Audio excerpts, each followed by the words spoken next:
BJP बहुत गुस्से में। वरुण पुरोहित जी, कांग्रेस के नेता हमारे साथ हैं। बीजेपी लगातार कह रही है कि आप सिर्फ मुसलमानों के बारे में सोच रहे हैं और इसीलिए ये अपीजमेंट पॉलिटिक्स समझ में आ रही है और बार बार केंद्र में हिंदू मुसलमान आ जाता है। इस पर जवाब क्या होगा आपका? निधि जी, आपको, करुणा शंकर जी को नमस्कार जी। देखिए, BJP first phase of polling के बाद इनका संतुलन हर प्रकार से बिगड़ गए। इसके पहले तो नहीं कर रहे थे, फिर मंगलसूत्र आ गए, आपने बताया, पता नहीं क्या क्या करने लगे। नवाज शरीफ की मम्मी तो आंटी थी जो वहां बिरयानी खाने चले गए प्रोटोकॉल तोड़ के। और इनके खुद के जो मुसलमान इनके नेता हैं, उनसे हिंदू लड़कियों की शादी क्यों कर दी भाई आपने? वो इनसे, इनके पास जवाब नहीं। ऐसी बहुत सी बातें हैं। जनता इस बात को समझ रही है कि लो वोटिंग हो गई, ये भी कह रहे हैं निकलो निकलो घर से वोट दो।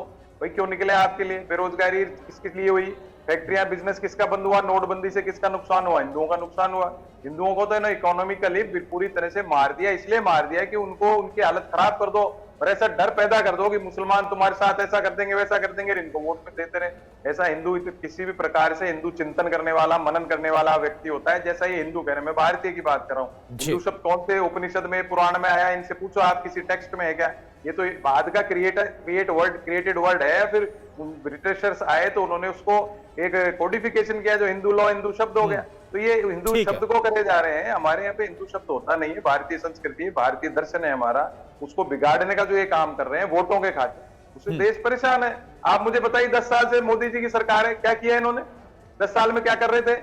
गाय को तो कुछ कर नहीं पाए। गौ माता के लिए लंपी डिजीज मैंने कई बार पूछा, कितना बजट सैंक्शन किया, नहीं बोल पाए। हमने राजस्थान में सरकार थी कांग्रेस की, हमने काम किया उसके लिए। गौ माता के लिए इन्होंने कितनी गौशालाएं जो देसी गाय होती है उनके संवर्धन के लिए, पशुधन को बढ़ाने के लिए क्या किया? कुछ नहीं बोलते।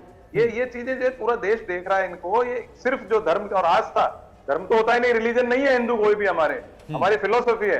रिलीजन से कंपेयर कर करके उसको मुसलमानों से कंपैरिजन करना चाह रहे हैं। हमारे फिलोसफी है, वे ऑफ लाइफ है, उसको बिगाड़ने की कोशिश कर रहे हैं। इसलिए मानसिक रूप से, आर्थिक रूप से देश को 10 साल में प्रताड़ित कर दिया और अब फिर आना चाहते हैं कि पूंजीपतियों को फिर पोषण करना चाहते हैं। चलिए ठीक है। कांग्रेस की तरफ से तमाम जो बातें और आरोप है ये हमने आपसे सुना है। अब धनंजय गिरी जी, मैं आऊंगा आपके पास क्योंकि आप हाथ उठा रहे, लेकिन एक एक करके पहले सभी से रिएक्शन ले लें, इसके बाद हम इस डिबेट को ओपन करेंगे। हाफिज नूर साहब, मैं आपसे जानना चाहूंगा, एक तरफ हिंदुओं को दोयम दर्जे तक पहुंचा दिया गया है, पश्चिम बंगाल में यह आरोप लग रहा है। एक बार फिर से हिंदू मुसलमान का जिक्र हो रहा है। असदुद्दीन ओवैसी का भी जिक्र हमने किया, जिन्होंने कहा कि आज जो मुसलमान है उनकी हालत ऐसी होगी जैसी यहूदियों की थी, हिटलर के दौर में जर्मनी में हुआ करती थी। तो आखिर कैसे देखेंगे जब मसला हिंदू और मुसलमानों का उठता है चुनाव के बीच में?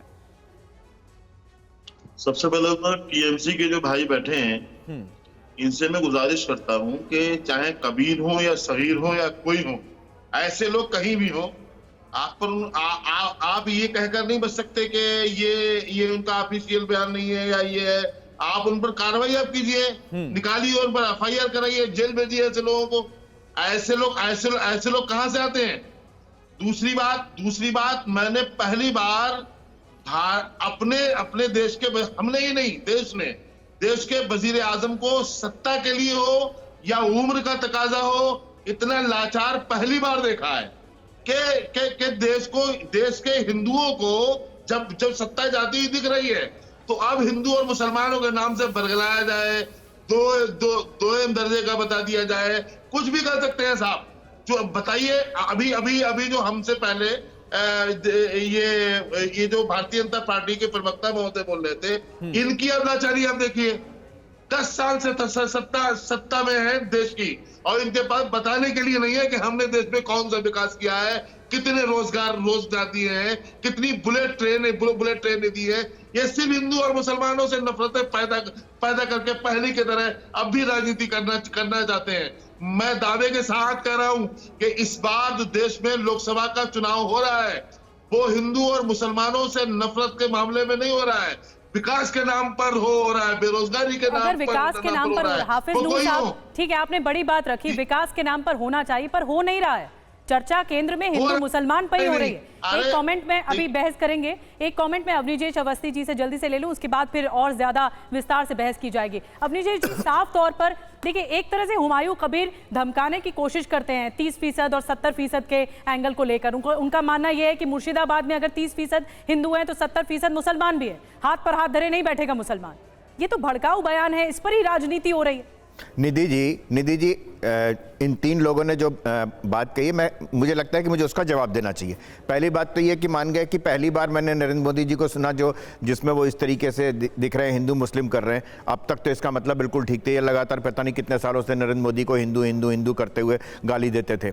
वरुण जी, मैं आपको बताऊं कि ये हिंदू जीवन शैली ये सब कहते हुए वो हुमायूं कबीर के बारे में कहते ना, कुछ वो अकबरुद्दीन ओवैसी के बारे में कहते, वो जो आपका कांग्रेस का कर्नाटक के कांग्रेस का कार्यकारी अध्यक्ष था जिसने कहा था कि हिंदू शब्द इतना गंदा है, इसका अर्थ कि मैं बोल भी नहीं सकता, उसके बारे में कुछ कहते। खड़गे साहब के बेटे के बारे में कहते, जो कहते कि हाँ सनातन को मिटा देना चाहिए। जिस स्टालिन के साथ, डीएमके के साथ आपका जो अलायंस है उसके बारे में कुछ कहते, जो कहता था इरेडिकेशन ऑफ सनातन, नहीं बोलेंगे। और लगातार ये पहली बार नहीं है, इनके राजस्थान में ही हुआ वो कन्हैया लाल का जो मर्डर हुआ सरतन से जुदा का, वो इनके राजस्थान में हुआ, वरुण पुरोहित के। एक नहीं, मैं आपको सैकड़ों उदाहरण बता सकता हूं।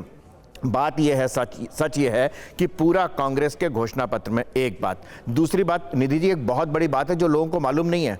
वरुण जी, ये तो बताइए कि 5 मार्च 2014 को ठीक इलेक्शन होने से पहले, आचार संहिता लगने से पहले 123 प्रॉपर्टी वक्फ बोर्ड को क्यों सौंपी थी कांग्रेस की सरकार ने? इस समय सबसे बड़ी जो जमीन है वो आर्मी के पास है, रेलवे के पास है, और नंबर 3 पे वक्फ बोर्ड के पास है। अभी तो कई होटलों पे, हैदराबाद और कर्नाटक के होटलों पे कह दिया ये हमारी संपत्ति है। और वक्फ बोर्ड जो इन्होंने कानून बनाया था ना वरुण पुरोहित की सरकार ने, वो ये बनाया था कि वक्फ बोर्ड कह देगा ये मेरी संपत्ति, उंगली रख दी, अब तुम दिखाते रहो, कागज झोलते रहो, उसको कुछ नहीं दिखाना अधिकार कि हाँ ये मेरी संपत्ति है। ये है वरुण पुरोहित जैसे लोगों की सच्चाई। ये न जाने क्यों। और गाय के बारे में कह रहे हैं तो गाय के बारे में सुन लीजिए। 7 नवंबर 1966 को संसद भवन के सामने लाखों साधुओं पर जो गोली चलाई थी, उसका श्राप आज तक कांग्रेस भोग रही है। करपात्री जी ने जो श्राप दिया था ना उस समय, वो भोग रही है आज तक कांग्रेस। ठीक है।